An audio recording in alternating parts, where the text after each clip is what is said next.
Welcome back friends, welcome back to the channel exam booster. Exam booster channel में आपका स्वागत है।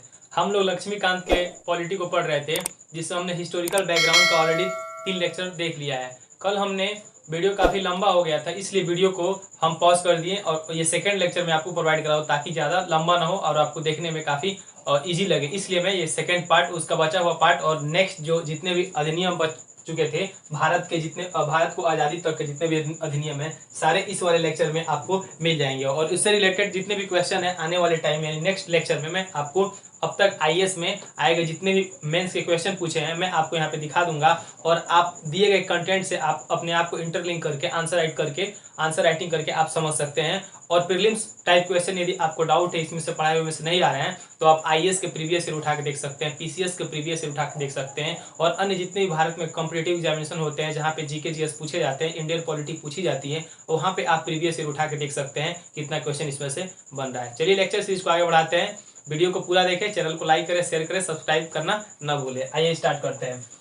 भारत शासन अधिनियम 1919 हम लोग आज अध्ययन करेंगे, जिसमें मॉन्टेग्यू चेम्सफोर्ड सुधार कहा जाता है। मॉन्टेग्यू भारत सचिव थे जो कि इंग्लैंड में बैठे थे, चेम्सफोर्ड भारत के वायसराय थे जो कि भारत में बैठे थे। ठीक है, इसलिए इसको मॉन्टेग्यू चेम्सफोर्ड सुधार कहा गया है। भारत शासन अधिनियम 1919 को मॉन्टेग्यू चेम्सफोर्ड सुधार कहा गया है। ये काफी इंपॉर्टेंट है, इसमें से बहुत सारे क्वेश्चन है, प्रत्येक एग्जाम में आते हैं। आइए देखते हैं। 20 अगस्त 1970 को ब्रिटिश गवर्नमेंट ने कहा था, पहली बार कहा था, भारत में हम क्रमिक रूप से उत्तरदायी सरकार की स्थापना करेंगे। 1917 में ब्रिटिश गवर्नमेंट बोल रही है अब हम भारतीयों को एक रिस्पॉन्सिबल गवर्नमेंट की तरफ हम उसको देना चाहते हैं और भारत को अधिक से अधिक हम शासन में उनकी भागीदारी को उसमें देना चाहते हैं, उनको अधिक से अधिक भागीदार बनाना चाहते हैं। इसलिए अब जो भी एक्ट आएंगे अब उसमें भारतीयों को उसमें जो सहभागिता है उसमें अधिक से अधिक देने का कोशिश किया जाएगा। उसी श्रेणी में 1919 का अधिनियम आया था।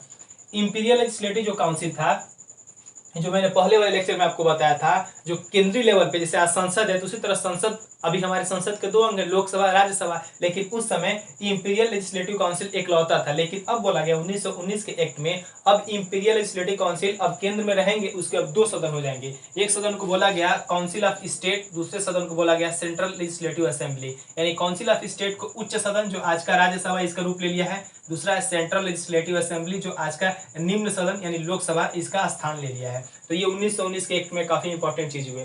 प्रथम बार केंद्रीय एवं प्रांतीय विषयों को विभाजन कर दिया गया और राज्य स्तर पर केंद्र को नियंत्रण कम कर दिया गया। अब बोला गया केंद्रीय स्तर एवं प्रांतीय स्तर के विषयों को अब डिवाइड कर दिया गया, यानी अब सत्ता में भारतीयों को अब काफी छूट दिया जा रहा है। अब भारतीयों को उसमें भागीदारी भी दी जा रही है और भारतीयों को खासकर प्रांतीय स्तर पे अब केंद्र के नियंत्रण को कम कर दिया गया। बोला गया प्रांत के जो गवर्नर जनरल होंगे वो कंप्लीटली फ्री रहेंगे, अपने जो भी एक्टिविटी जो भी काम होंगे वो फ्री रूप से कर सकेंगे। वहां पे वायसराय का दखलंदाजी बहुत कम होगा। और 2 विषयों को बांटा गया, केंद्रीय एवं प्रांतीय विषयों को बांटा गया, परंतु सरकार का जो ढांचा था, स्ट्रक्चर था, केंद्रीय एवं एकात्मक था। लेकिन ब्रिटिश गवर्नमेंट ये कदापि नहीं भूलना चाहती थी कि भारत को हम कंप्लीट मतलब जितने भी शासन के जितने भी रूप हैं सारे पावर को हम बांट रहे हैं, ये नहीं चाहती थी। वो फाइनली शासन को एकात्मक रूप से अपने आप में ही पावर को रखना चाहती थी और रखी भी।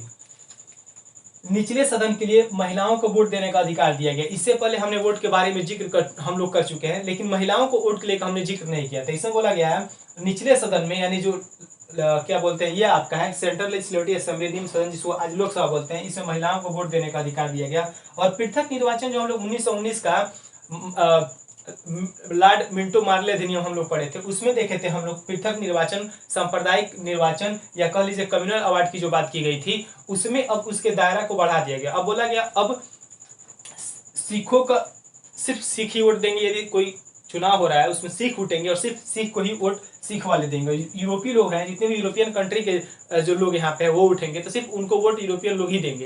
यानी 1909 में केवल मुसलमानों के लिए, केवल मुस्लिम धर्म के लिए ही ये निर्वाचन की व्यवस्था की गई। लेकिन अब इस बार उस वाले प्रोसेस को और एक्सपांड कर दिया गया और बढ़ा दिया गया ताकि और भारत के लोगों में फूट डाला जा सके, भारत के लोगों को और टुकड़ों में बांटा जा सके।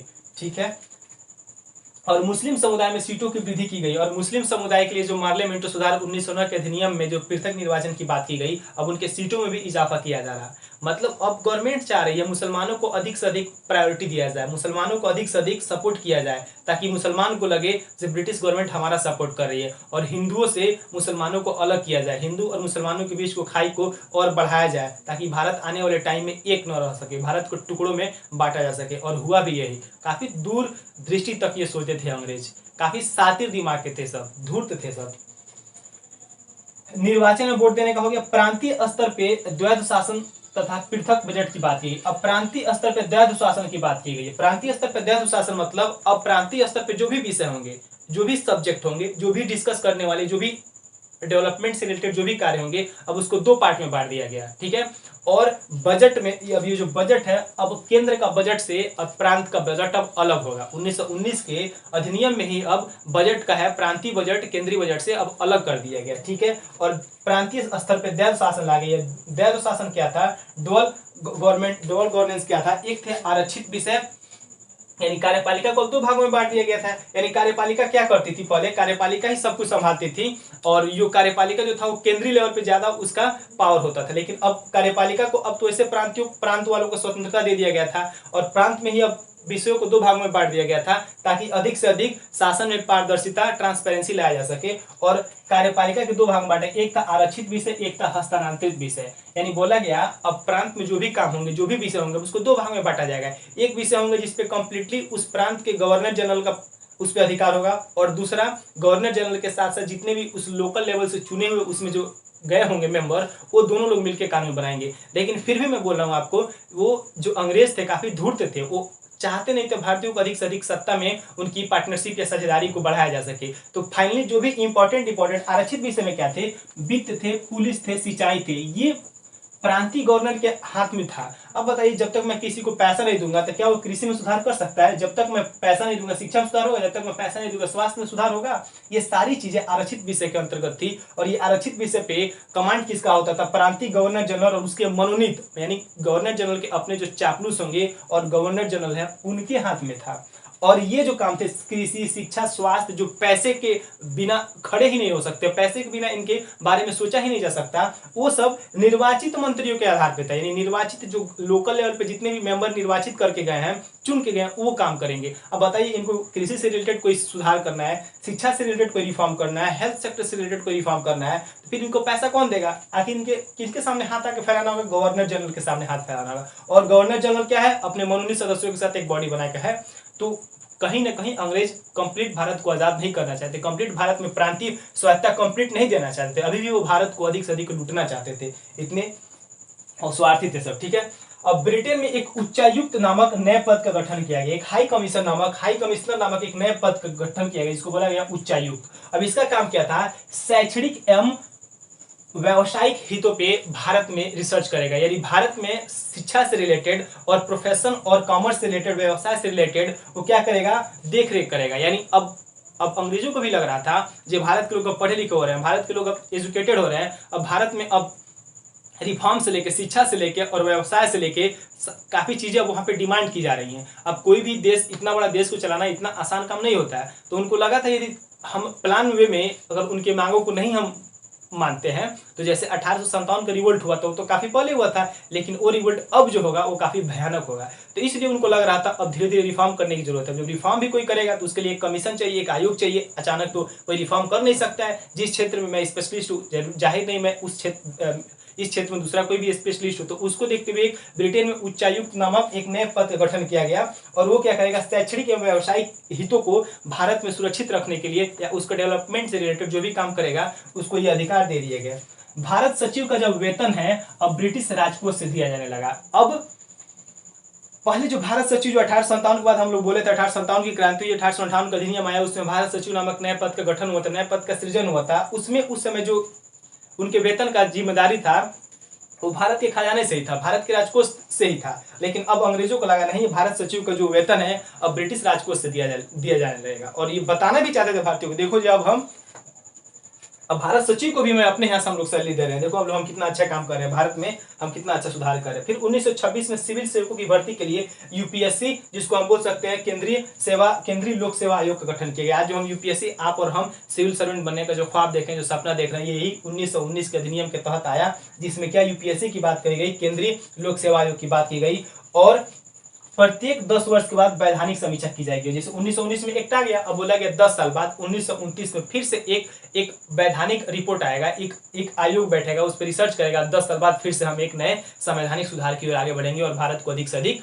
मतलब सत्ता भारतीयों को हम सौंपेंगे। मतलब उनका ये मानना था 10 साल बाद आएगा। ठीक है, तो हालांकि 10 साल बाद 1929 में आना चाहिए, लेकिन 1929 में आके 1927 में आ गया, जिसे हम साइमन कमीशन बोलते हैं।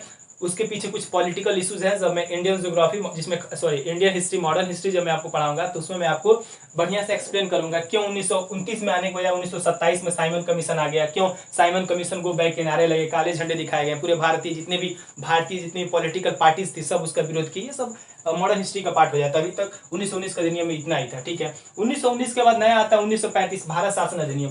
सच कहिए, आज हम और आप इतने बड़े दुनिया के सबसे बड़े डेमोक्रेटिक कंट्री में जी रहे हैं, सबसे बड़े लोकतांत्रिक देश है दुनिया का और सबसे बड़ा विविधतापूर्ण लोकतांत्रिक देश है जिसमें हम जी रहे हैं। उस देश का जो संविधान है काफी अद्भुत और दुनिया का सबसे विशाल और लिखित संविधान होने के साथ साथ जो हमारा जो संविधान है लचीला भी है और काफी कठोर भी है, मतलब फ्लेक्सिबल भी है और हार्ड भी है, रिजिड भी है। तो वो जब चीजें जो आप भारत के संविधान की बात करते हैं, उस भारत के संविधान का जो ढांचा है, भारत के संविधान का जो नींव है, भारत के संविधान का जो पिलर है, वो पिलर 1935 के भारत शासन अधिनियम का कहीं ना कहीं देन है। ये भारत शासन अधिनियम 1935 काफी बेहतरीन अधिनियम था। इसने भारत का जो आज का जो स्वरूप दिखाई दे रहा है वो 1935 में अंग्रेज दिखा दिए थे हमको। जब हमारे भारत देश जब आजाद हुआ, जब हम संविधान सभा का गठन कर रहे थे तो 50% के आसपास चीजें इसी अधिनियम के एक तहत ली गई थी। तो आइए उसके बारे में अध्ययन करते हैं। भारत शासन अधिनियम 1935 में कहा जा रहा है भारतीय संविधान को आधार प्रदान यही से होता है। यानी भारतीय संविधान आज हम इंडियन कॉन्स्टिट्यूशन पढ़ते हैं उसको कहीं से बेस मिला है तो 1935 के अधिनियम से मिला है भारत में।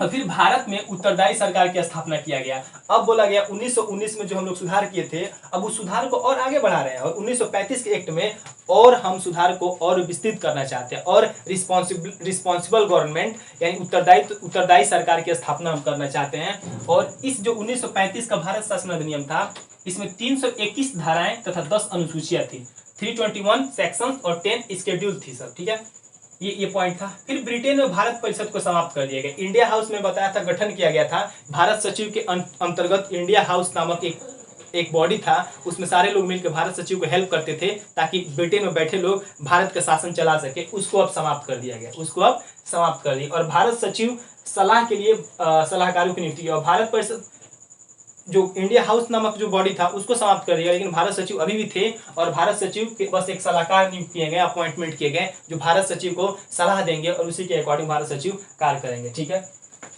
भारत में केंद्रीय स्तर पर द्वैध शासन की स्थापना की गई, द्वैध शासन की शुरुआत की गई। प्रांतीय स्तर पे क्वेश्चन आ जाए आईएएस के प्रीलिम्स में या पीसीएस के प्रीलिम्स में, आरओ, एआरओ, एसआई एक्सेट्रा कोई भी एग्जाम, बीपीएससी कोई भी एग्जामिनेशन है उसमें आ जाए प्रांतों में द्वैध शासन की शुरुआत किस अधिनियम के अंतर्गत हुआ था, तो आप 1919 का मार्टिगू चेम्सफोर्ड सुधार लगा सकते हैं। वही आ जाए केंद्र में द्वैध शासन की शुरुआत किस अधिनियम के तहत हुआ था, तो आप लगाइएगा 1935 के भारत शासन अधिनियम के तहत। ठीक है, यानी केंद्रीय विधानमंडल के पुनर्गठन का प्रावधान किया गया, संघात्मक भावनाओं को ध्यान रखा गया। हालांकि रियासतों की सहमति असफल हो गया, 1919 का अधिनियम ही लागू चला। मतलब बोला गया अब केंद्रीय विधानमंडल को उसमें संशोधन किया जाएगा, अब संघात्मक भावना को लेकर चला जाएगा। अब अधिक से अधिक प्रांतों को स्वायत्तता दी जाएंगी और प्रांत अपने मन से जो भी चाहे, जो भी रूल एंड रेगुलेशन बनाना चाहते बना लेंगे। अब उनको मतलब शासन में ज्यादा उनको अधिक से अधिक सहयोग, मतलब उनको उत्तरदायी दिया जाएगा। लेकिन जो भारत था उस समय टुकड़ों में बटा हुआ था, काफी लगभग 500 से 600 के आसपास राजा थे और राजाओं की रियासतें होती थी। तो वो लोग इसको मानने के हक में नहीं थे, मानने के पक्ष में नहीं थे। उनका मानना था नहीं, हम अपने जो मेरा अधिकार क्षेत्र है, जो राजा का जो एरिया है वही उसका मैं मालिक खुद रहूंगा। और आप संघात्मक भी बात करते हैं, यानी भारत ये जो हमारे जो 500-600 जो राजाओं का रियासत है ये सब मिलकर एक भारत कहलाएगा, ये राजाओं की मंजूर नहीं थी। राजाएं नहीं चाहते थे हमारी शक्ति और हमारे जो पावर है वो खो सकें, इसलिए वो इसका विरोध करने लगे 1935 के भारत शासन अधिनियम को। और यह इस प्रकार ये भारत शासन अधिनियम इतना बेहतरीन अधिनियम होने के साथ साथ ये अधिनियम कैंसिल हो गया, खत्म हो गया और इसका कोई वैल्यू ही नहीं रहा और 1919 का अधिनियम पुराना वाला ही लागू रहा। ठीक है, इसमें विषयों का बंटवारा किया गया। बोला गया भारत शासन अधिनियम में एक नया चीज को इंक्लूड किया गया, जो बोला गया अब विषय होंगे, अब विषय के अकॉर्डिंग शासन भारत में किया जाएगा। केंद्रीय सूची के विषय अलग होंगे, प्रांतीय सूची के विषय अलग होंगे, समवर्ती सूची के विषय अलग होंगे, और तीनों में जो चीजें नहीं मिलती होंगी उनको अवशिष्ट शक्ति के विषय बोलेंगे, वो भी अलग होंगे, और उनको बनाने का अधिकार केंद्र के पास होगा। केंद्रीय सूची के विषय केंद्र बनाएगा, प्रांतीय सूची विषय स्टेट बनाएगा, समवर्ती पे सेंट्रल प्लस स्टेट दोनों बनाएंगे, और अवशिष्ट पे केवल सेंट्रल बनाएगा। ये 1935 ईस्वी में बात किया गया था। हालांकि जब हमारा संविधान बना तो उसमें सातवीं अनुसूची में ये चारों अनुसूची, चारों विषयों का जिक्र किया गया है। मैं वही तो बोल रहा हूँ, अपने संविधान के 50% के आसपास चीजें यही भारत शासन अधिनियम 1935 के अंतर्गत ली गई हैं। और ये केंद्रीय सूची, प्रांतीय सूची, समवर्ती सूची और अवशिष्ट शक्ति जो केंद्र के हाथ में है, ये सारी चीजें यही से ली गई हैं और आज भी हमारे संविधान में इंक्लूड है। जैसे एग्जाम्पल में बता, केंद्रीय सूची मतलब रेलवे में जो डेवलपमेंट होगा, साइंस एंड टेक्नोलॉजी, स्पेस में जो डेवलपमेंट होगा, ये केंद्र के हाथ में है। प्रांत में क्या होगा, शिक्षा समवर्ती में आ जाएगा। जैसे स्वास्थ्य, पुलिस वाला व्यवस्था, ये सब प्रांत लेवल पे आ जाएंगे, प्रांत की गवर्नमेंट देख रेख करती है। जैसे शिक्षा हो गया, शिक्षा, वन, मत्स्य वगैरह और नदी वगैरह, ये सब चीजें समवर्ती सूची में आ जाएंगी। और कुछ विषय ऐसे हो जाएंगे जो केंद्र में आएंगे, ना प्रांत में आएंगे, ना समवर्ती में आएंगे, जिसे बोलेंगे अवशिष्ट शक्तियां, और उसको केंद्र का ही पूरा अधिकार है। जैसे साइंस एंड टेक्नोलॉजी के जमाना आ गया, इन्फॉर्मेशन टेक्नोलॉजी के जमाना आ गया है। इन्फॉर्मेशन के बल पे बड़े बड़े कंपनियों को हैक करके वहां के डेटा को इधर उधर ट्रांसफर करके उस कंपनी को ही बर्बाद किया जा रहा है। और इन्फॉर्मेशन के दम पे ही बड़े बड़े चुनाव में राष्ट्रपति और प्रेसिडेंट और प्राइम मिनिस्टर के चुनाव में भी अदला बदली हेराफेरी किया जा रहा है। तो ये सब अवशिष्ट विषय के अंतर्गत आते हैं, अवशिष्ट शक्ति के अंतर्गत आते हैं, जो समय के ऊपर छोड़ दिया गया। जो नए नए टाइम आएंगे, नए नए समय आएंगे, तो नए नए समय में जो नए नए इशू डेवलप होंगे, तो वो विषय अवशिष्ट शक्ति में आएंगे, जो उस पर केंद्र ही कानून बना सकता है, राज्यों की उस पर स्वीकृति नहीं होगी। केंद्रीय स्तर पे संघीय न्यायालय की बात की गई। बोला गया अब एक न्यायालय होगा, सुप्रीम कोर्ट होगा, और सुप्रीम कोर्ट पूरे भारत का एक होगा, और उसका जो पावर होगा पूरे भारत में लागू होगा, बात किया गया। फिर केंद्रीय बैंक, जो आज आपका रिजर्व बैंक ऑफ इंडिया है, RBI, reserve bank of India, उसका झलक यहीं से है। यही 1935 के अधिनियम में एक रिजर्व बैंक की स्थापना, यानी केंद्रीय बैंक की स्थापना की बात कहा गया है। सिंध आज पाकिस्तान में है। उड़ीसा पाकिस्तान, और पंजाब और हरियाणा वाले क्षेत्र उधर साइड के, नॉर्थ वेस्ट वाले साइड को बोला जाता है। सिंध और उड़ीसा को नया प्रांत का दर्जा दे दिया गया। सिंध और उड़ीसा भी एक नए राज्य हो जाएंगे, नए प्रांत हो जाएंगे। और बर्मा जो आज म्यांमार है, उसको भारत से अलग कर दिया गया। बर्मा म्यांमार हमारे भारत का ही पार्ट था। 1935 के भारत शासन अधिनियम में वो भारत से अलग हो गया। ठीक है। संघ लोक सेवा आयोग के साथ साथ 1919 में यूपीएससी की हमने बात किया था, जिसे केंद्रीय सेंट्रल पब्लिक सर्विस कमीशन बोला गया था, यानी यूपीएससी के साथ साथ अब प्रांतीय सेवा आयोग, जो हम स्टेट पीएससी की तैयारी करते हैं, स्टेट पीसीएस का, उसकी बात किया गई। और ज्वाइंट प्रांतीय लोक सेवा आयोग की बात की गई, यानी बोला गया अगर दो राज्य सहमति से मिलकर आपस में चाहें तो दो प्रांतीय लोक सेवा आयोग का गठन कर सकते हैं। यूपी बिहार दोनों मिलकर, बीपीएससी और यूपीपीसीएस मिलकर एक अलग एक ज्वाइंट संस्था हो जाए, जो मतलब यूपीपीसीएस और बीपीएससी दोनों मिल जाए, यानी जो एसडीएम और डीएसपी के लोग का जो नियुक्ति होगा, वो यूपी वाले बिहार में भी अपना जाके अपने कार्यभार को संभाल कर अपने जिला को चला सकते हैं, बिहार वाले यूपी में, क्योंकि अब दोनों एक हो गया। तो उसमें ज्वाइंट प्रांतीय लोक सेवा आयोग की बात की गई और प्रांतीय सेवा आयोग की बात की गई। ठीक है। 11 प्रांतों में, उस समय 11 प्रांत थी 1935 ईस्वी में, जो ब्रिटिश प्रांत के अंतर्गत आती, जिसमें से 6 में द्विसदनी व्यवस्था की बात की गई, जिसे विधानसभा, विधान परिषद, पश्चिम बंगाल, बिहार, संयुक्त प्रांत, असम, बॉम्बे, मद्रास। जो आज आप देखते हैं उत्तर प्रदेश, बिहार और जितने भी राज्य है, पश्चिम क्या बोलते हैं, तमिलनाडु, तेलंगाना, आंध्र प्रदेश वगैरह में, जो विधानसभा और विधान परिषद, यानी प्रांतीय स्तर के जो वहाँ के कानून बनाने की जो संस्थाएं हैं, विधानसभा, विधान परिषद, उनको उस समय 11 प्रांतीय ब्रिटिश के हुकूमत के अंतर्गत, उसमें से 6 को, जिसमें बंगाल, बिहार, संयुक्त प्रांत, आज का यूपी, असम, बॉम्बे, मद्रास, आज का तमिलनाडु, चेन्नई, ये सब चीजों में द्विसदनी व्यवस्था, यानी प्रांतीय स्तर की द्विसदनी व्यवस्था, जिसको हम बोलते हैं विधानमंडल और विधान परिषद, विधानसभा और विधान परिषद। ठीक है। संवैधानिक सुधार के दृष्टिकोण से ये अंतिम सुधार था। मतलब 1935 ईस्वी का जो अधिनियम था, भारत शासन अधिनियम 1935 ईस्वी, ये संवैधानिक दृष्टिकोण के हिसाब से, यानी कॉन्स्टिट्यूशनल जो रिफॉर्म है, ये फाइनल था। इसके बाद कोई संवैधानिक सुधार नहीं आया। इसके बाद सिर्फ भारत को आजादी की ही बात की गई। आइए देखते हैं भारत स्वतंत्रता अधिनियम 1947 ईस्वी की बातें। भारतीय स्वतंत्रता अधिनियम 1947 ईस्वी में आया। अब 1935 के बाद से परिस्थितियां काफी बदल गई हैं। गांधी जी का ऑलरेडी एंट्री हो चुका है हमारे भारतीय मूवमेंट में, भारतीय जो नेशनल मूवमेंट है, राष्ट्रीय आंदोलन है, उसमें इनका एंट्री हो चुका है। और भारत के लोग अब जागरूक हो रहे हैं, भारत के लोगों में नेशनलिज्म की भावना है। ये हाँ, अमन गुप्ता ने क्वेश्चन पूछा था नेशनलिज्म क्या होता है। नेशनलिज्म मतलब राष्ट्रीयता। नेशनलिज्म एक क्या, एक आइडियोलॉजी है। Nationalism is a ideology which is based on the devotion and loyalty for their nation and states. मतलब एक आइडियोलॉजी, एक ये अवधारणा है, एक फीलिंग है, ये एक आपकी भावना है जो किसी भी देश में रहने वाले लोगों को अपने देश से जोड़ती है। वो भावना आपके मातृभूमि, आपके कल्चर, आपके भाषा, आपके त्यौहार, आपके परंपराओं से हो सकती है। इसी को बोलते हैं nationalism. Nationalism is just ideology, it is depend या it is based on the devotion and loyalty for the क्या, फॉर हिज या for their nation and nation states. मतलब उस राष्ट्र में रहने वाले के लिए, एक बंदे के लिए उसका ये डिवोशन और लॉयल्टी, उसकी वफादारी और उसकी जो भक्ति है अपने देश से जुड़ी होती है, या अपने देश के लिए कुछ भी कर सकता है। वो अपने देश की जो साझा चीजें होती हैं, चाहे उसकी संस्कृति हो गई, चाहे उसकी सभ्यता हो गई, चाहे उसकी जो भाषा हो गई, उसी को हम बोलते हैं नेशनलिज्म।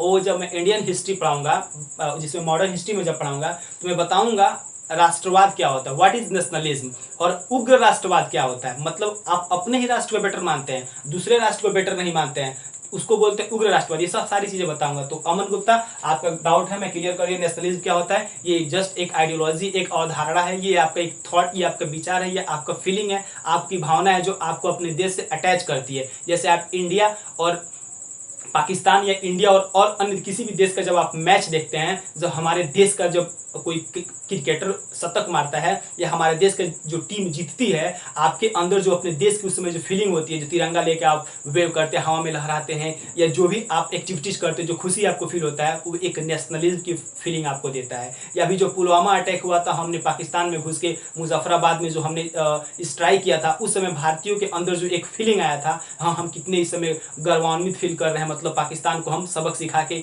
ये थी क्या, एक नेशनलिज्म की भावना हो गई। लेकिन यही जब आपकी नेशनलिज्म की भावना एक्सट्रीम लेवल पर हो जाती है, मतलब अपना ही देश बेटर है, दूसरा देश बेटर नहीं, अगर ये सोच रहे हैं, तो आपकी ये एक्सट्रीम नेशनलिज्म हो जाएगा। तो आप अमन गुप्ता इस बार समझ सकते हैं, ठीक है।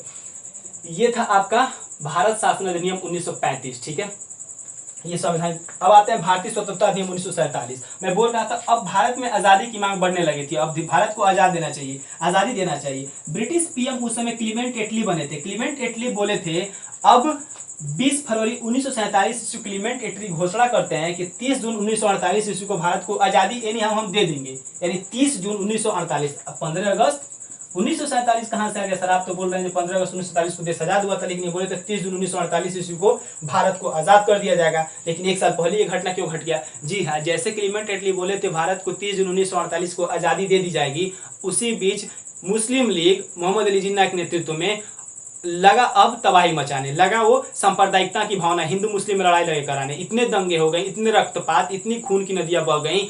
अब अंग्रेजों को डर लगने लगा। क्लीमेंट एटली का अब पूरा समझ में आ गया, अब भारत को आजादी 1948 में नहीं 1947 में, वो भी जितना जल्दी हो सके उतना जल्दी कोई कमीशन बैठाओ भाई, जल्दी से इनको हटाओ यहाँ से, नहीं तो हो सकता है उस रक्तपात की आग में हम लोग भी जल न जाएं। तो इसलिए इतना जल्दी हमको आजादी दे दिया गया।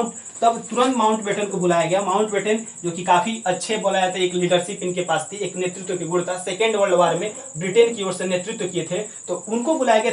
3 जून 1947 ईस्वी को बोला गया आप एक प्लान बनाइए, एक योजना बनाइए जिसमें भारत और पाकिस्तान के बंटवारा को बात कीजिए और कोशिश कीजिए दोनों बटे ना, ठीक है। लेकिन इनडायरेक्टली वो चाहते थे सब ब्रिटेन वाले जब भारत को बांट के ही जाया जाता कि भारत को कभी एक न रह पाया, भारत में हमेशा झगड़े होते रहे। तो माउंटबेटन योजना 1947 में आई थी और इन्हीं के 3 जून 1947 ईस्वी में जिसे भारत की बांटने की बात की गई थी। और कांग्रेस, इंडियन नेशनल कांग्रेस, आज की जो कांग्रेस है वही कांग्रेस, और मुस्लिम लीग मोहम्मद अली जिन्ना वाली का जो लीग थी, दोनों एक्सेप्ट कर लिया, अब हम भारत को बंटवारा चाहते हैं। जाहिर सी बात है भाई, ने बोला ना, जब मैं बुक के हाल ही में रिव्यू किया था मैंने, गांधी वध क्यों किया, नाथूराम गोडसे, उसको पढ़ेंगे तो आप डिटेल में समझ जाएंगे। मतलब अब परिस्थितियां इतनी भयानक हो गई थी यार, मतलब भारत को बंटवारा गांधी जी तो चाहते ही नहीं थे। गांधी जी कहते थे भारत का बंटवारा मेरे लाशों पे होगा, मेरी लाशों पे चल के तुम भारत को बांट सकते हो। लेकिन सरदार वल्लभ भाई पटेल परिस्थिति को वाकिफ थे। वो कह रहे थे गांधी जी, जब हमारे पैर और या हमारे हाथ का जब कोई अंग सड़ जाता है या उसमें कैंसर जब उसमें लग जाते हैं, कैंसर हो जाता है, अगर उस हाथ को हम नहीं काटेंगे तो कैंसर हमारे पूरे शरीर को बर्बाद कर देगा। अब वो वक्त आ गया है, पाकिस्तान वो कैंसर बन गया है। पाकिस्तान के जो लोग हैं, यानी जो मोहम्मद अली जिन्ना है और उसके जो विचार हैं, वो अब एक कैंसर की तरह भारत को खोखला कर देगा, इसलिए उसको काट फेंकना ही बेहतर है। इसलिए इनके बात से काफी लोग सहमत हो गए, पटेल सर की बात से, और भारत का विभाजन हुआ। वो अलग बात है, अलग टॉपिक है, इंडियन हिस्ट्री का टॉपिक है। और इस प्रकार अब भारत संप्रभु तथा स्वतंत्र राज्य होगा। बोला गया 15 अगस्त 1947 ईस्वी को भारत को आजाद दिया जाएगा। अब भारत एक संप्रभु, एक सॉवरेन स्टेट होगा और भारत अपने जो भी निर्णय होंगे किसी भी देश के कहने पर नहीं लेगा और आसानी से और इजिली अपने ही दम पे ले सकता है। और वायसराय का पद अब समाप्त कर दिया गया। वायसराय के पद पे अब गवर्नर जनरल का पद लिया गया और बोला गया राष्ट्र की कैबिनेट की सिफारिश, यानी ब्रिटेन का ताज वहां पे तय करेगा। अब गवर्नर जनरल लास्ट भारत में रहेंगे और जब तक भारत में वहां की स्थितियां नॉर्मल नहीं हो जाएंगी तब तक भारत की देखरेख करेंगे। वायसराय का पद कैंसिल करके गवर्नर जनरल का पद बनाया गया, जिसमें कैबिनेट की सिफारिश ब्रिटेन ताज को ये करनी थी, यानी कौन गवर्नर जनरल होगा। और माउंटबेटन आते हैं और माउंटबेटन प्लान बनाते हैं भारत को बंटवारा को लेके। और फाइनली और भारत सचिव का पद ऑलरेडी समाप्त कर दिया गया है और संविधान सभा का संविधान बनाने की भी शक्ति मिल गई है। और 14-15 अगस्त को मध्य रात्रि को माउंटबेटन द्वारा प्लान पारित हो गया होता है, सब कुछ सही हो गया होता है। और 14 अगस्त 15 अगस्त आधी रात को भारत और पाकिस्तान नामक दो नए देश इस दुनिया में, इस धरती के पटल पे दो नए देश का उदय होता है, भारत और पाकिस्तान। 14 अगस्त 1947 पाकिस्तान का 14 अगस्त यानी स्वतंत्रता दिवस, 15 अगस्त 1947 भारत का आजादी दिवस, 15 अगस्त वी ऑल नो, हम सब को जानते हैं। और भारत और पाक नामक दो देश, स्वतंत्र देश, जी हाँ, संप्रभु सॉवरेन कंट्री इस दुनिया के इस अर्थ के मतलब नक्शे पे आते हैं। ठीक है, माउंटबेटन नए भारत के प्रथम गवर्नर जनरल बनते हैं। अब भारत आजाद हो गया होता है। अब बोला गया होता है हमारे यहाँ गवर्नर जनरल कौन होगा, माउंटबेटन होंगे। जब तक परिस्थितियां, जब तक भारत का संविधान लागू नहीं हो जाता है तब तक माउंटबेटन हमारे देश में रहेंगे और हमारे ही अकॉर्डिंग वो काम करेंगे। और इस प्रकार नेहरू को भारत के प्रथम पीएम पद का शपथ दिया जाता है और हमारे देश आजाद हो जाता है। और नेहरू जी प्रथम प्राइम मिनिस्टर बन जाते हैं और president doctor Rajendra Prasad sir बन जाते हैं और हमारा देश